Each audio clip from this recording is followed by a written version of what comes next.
Hi guys, this is Matt Martin, Chair of the East Annual Scientific Assembly Program Committee, here with my two financial advisors. Say hello, boys.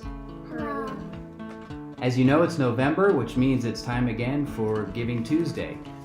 East has now opened up the November Giving Tuesday program. They're accepting donations all month, and I want to encourage everyone to donate to this great cause. This money is used to fund the East Trauma Research Scholarships. Last year, we had two competitions, one for the first committee to 100% participation, and then the second one for the committee with the top total dollar amount donation.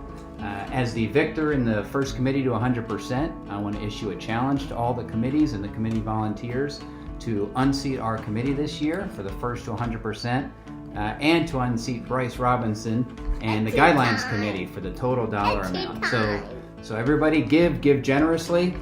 And boys, do you want to give your money to East, or do you want to buy candy with it? I'm still buying candy. Candy? All right. So don't be like a 3-year-old. Give your money to East rather than buying more candy. Thanks everyone, and we'll see you all at the Annual Scientific Assembly.